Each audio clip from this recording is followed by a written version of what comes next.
Hey guys, and welcome to another episode of South African Craft Beer Tasting. Today we're going to be tasting a beer by Jack Black Brewing Company. It's called Butcher Block Pale Ale. That's what it looks like right there. Hope you can see that. It's an American pale ale.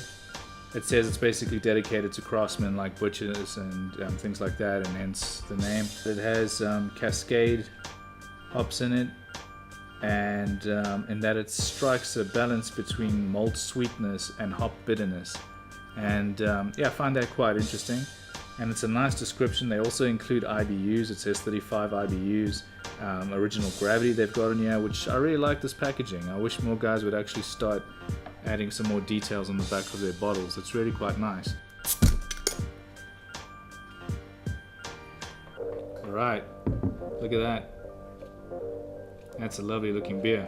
Fantastic. Color wise, I'm liking it a lot. Golden clear, and sort of, it can go up to, let's say, a more of a darker sort of amber color, but I certainly wouldn't go too far into the amber. I wouldn't go amber ale on it, and I certainly wouldn't go like a darker amber. If I was going amber, it'd just be slightly. And but this is a perfect look. Let's give it a smell and see what we find there. Oh, nice.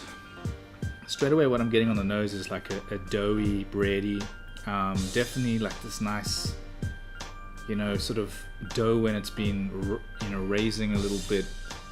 A few sort of toasty sort of notes to it, which I really, really like. This on the nose, this is really fantastic. The hops are fantastic on here. I'm picking up straight away the Cascade that they described on the back of the bottle. That's got a nice, gentle sort of fruit, tropical fruit type. All right, let's talk about the style a little bit before we get into tasting it. An American pale ale is quite a bit different to an English pale ale in that it's got a lot more hops, and of course they're going to be the American citrusy type hops, your Citra or your Cascade or your Centennial, and sometimes all of them in there. And you start off with a nice big pack of bittering hops at 60 minutes, and you just keep adding extra additions until pretty much the last minute, until flame out. So you're going to get a lot of hop profile. The malt backbone tends to be more of a light, sort of pushed back by the hops a little bit, but that being said, it's still quite a bodied beer and quite a big beer, especially as opposed to the sort of English pale ales.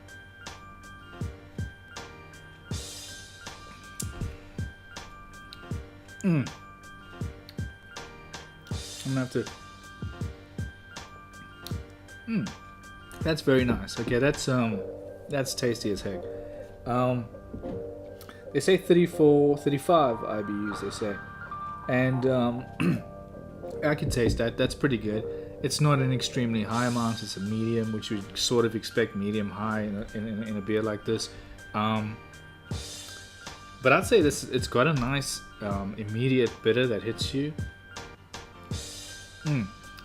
Straight away, the bitterness and sort of the aroma. I mean, not the aroma, the sort of flavor of the hops that hits you straight away, and it's super tasty.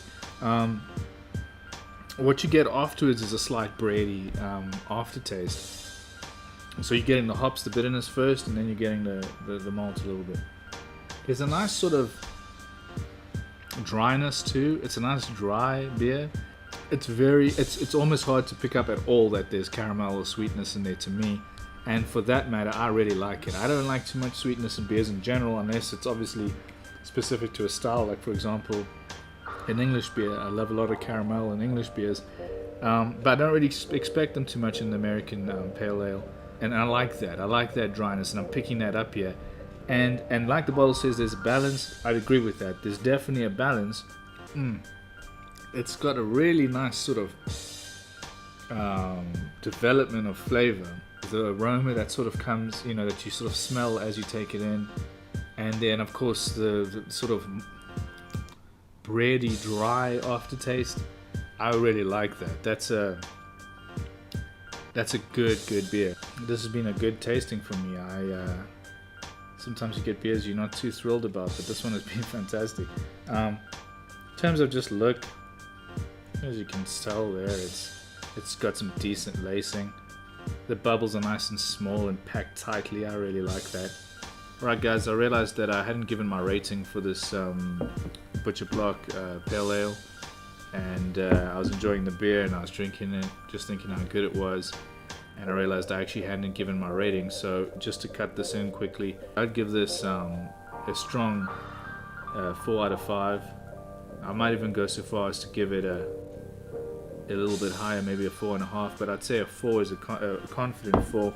So go ahead and get this. I don't know how much this cost me, but I got it at the Spa Tops. I don't actually know how much it cost me. Roughly 30 bucks if I had to guess. Go ahead and get yourself one. Watch this video again and taste along with me and see if you're picking up the same notes. Leave a comment and let me know if you're not getting the same notes, or if there's something you want to add to my notes. Yeah. And also guys, something I've been thinking about is that often I'm in the store and I don't know which beer to choose next, or at least it's easy to choose a great beer, right? But what I'm trying to say is, let me know if there's something you want me to try out. Please leave a comment, whatever, and please subscribe if you want to see more videos, guys. It really just goes to show that people are watching, and I really appreciate that. Thanks so much, and I'm gonna go enjoy this beer, and thanks a lot for watching.